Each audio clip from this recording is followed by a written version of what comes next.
Assalamualaikum warahmatullahi wabarakatuh. Perkenalkan, nama saya Rizka dari kelas B Prodi Pendidikan Bahasa dan Sastra Indonesia.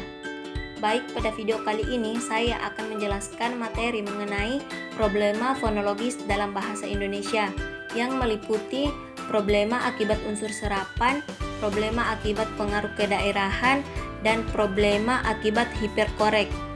Baik, langsung saja yang pertama yaitu problema akibat unsur serapan.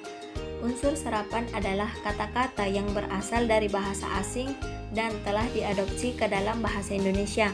Problema akibat unsur serapan bahasa Indonesia mengandung banyak kata serapan dari berbagai bahasa, seperti bahasa Arab, Belanda, Inggris, dan bahasa serapan lainnya. Problema fonologis dalam bahasa Indonesia dapat mencakup berbagai hal, seperti kesalahan pelafalan, penggunaan bunyi yang tidak konsisten, atau kesulitan dalam membedakan bunyi-bunyi tersebut. Contoh unsur serapan.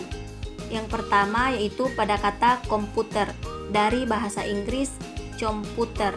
Yang kedua yaitu televisi, dari bahasa Inggris television. Dan yang ketiga yaitu pada kata restoran, dari bahasa Perancis restaurant.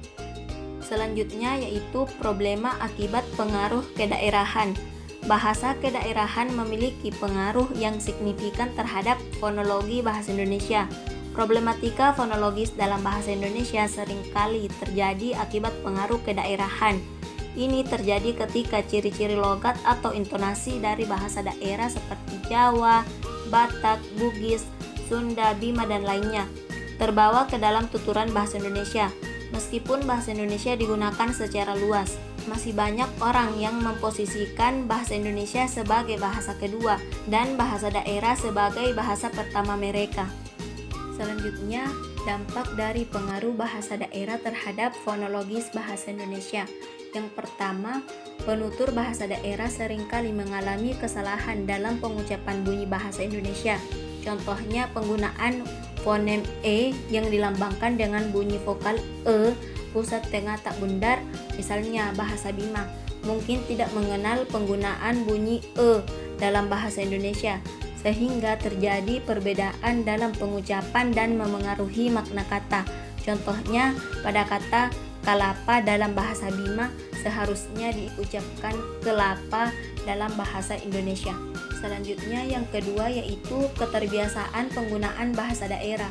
Penutur cenderung menggunakan bahasa daerah dalam berkomunikasi, dan kurangnya pemahaman terhadap unsur-unsur bahasa Indonesia juga memengaruhi penggunaan bahasa Indonesia yang benar. Dan yang terakhir atau yang ketiga yaitu penggunaan bahasa Indonesia masih dirasakan asing oleh sebagian besar penutur bahasa daerah saat berinteraksi dengan penutur yang juga menggunakan kode bahasa daerah. Hal ini dapat menyebabkan kesalahan berbahasa. Selanjutnya yaitu problema akibat hiperkorek.